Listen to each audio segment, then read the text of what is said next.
حادثة حصلت في مدرسة المستقبل الإعدادية للبنات في إمبابة في مصر. الحادثة ابتدت بلعبة اسمها تشارلي. اللعبة دي فيها نفس فكرة الويجي بورد.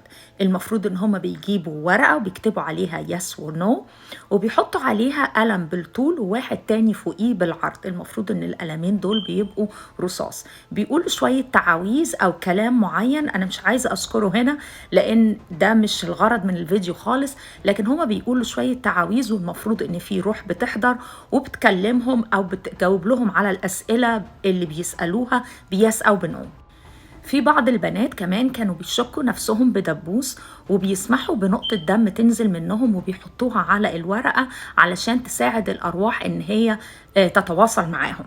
الموضوع ابتدى بإن في بنت في ثالثة إعدادي عرفت المدرسة كلها على اللعبة، والمدرسة ابتدت تتفرق لجروبات صغيرة، كل جروب صغير بيلعب اللعبة مع بعضه. البنت دي قالت ان في واحده من صاحباتها مسكت الدبوس وابتدت تأذي نفسها بالدبوس، وهي في حاله غريبه من ضحك على عياط ومش بترد على اصحابها. وقالت ان في بنت تانية من اصحابها منظرها اتحول بشكل غريب جدا، وعلى حد تعبيرها اتحولت لزومبي. وفي بنات كانت منهاره وبتعيط لكن مش بيتكلموا، بيقولوا ليه بيعيطوا. والبنت دي برضو كانت بتلعب مع أصحابها نفس اللعبة، لكن دخلت الحمام بعد ما القلم اتحرك واترعبت، فقررت ان هي توقف اللعبة.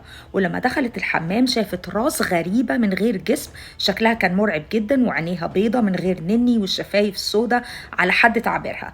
الراس دي كلمتها وقالت لها أنا مش هسيبك، لا انتي ولا أهلك ولا أصحابك. طبعا البنت شافت المنظر ده اترعبت جدا وانهارت، وهي مش فاكرة ايه اللي حصل، لكن كل بنات المدرسة شافت حاجة مرعبة وغير التانية، والمدرسة هاجت. ولحد النهاردة الأهالي خايفين يودوا أولادهم المدرسة، وبصراحة عندهم حق. الغرض من الفيديو ده إن أحب أعرفكم إن أي حاجة زي بتشبه اللعبة دي مش مجرد لعبة، دي بوابات أي روح ممكن تاخدها وتستغلها وتدخل لنا وتأذينا. أحب إن انتوا كمان تحذروا أولادكم وأصحابكم وإخواتكم من أي حاجة مشابهة لكده، لأن أي حاجة أو أي محاولة للتواصل مع العالم ده دي هتبقى النتيجة. وكمان الاحتمال الأرجح إن الروح اللي هتتواصل معاك هتبقى مؤذية. تابعوني على يوتيوب على الغاز ريري.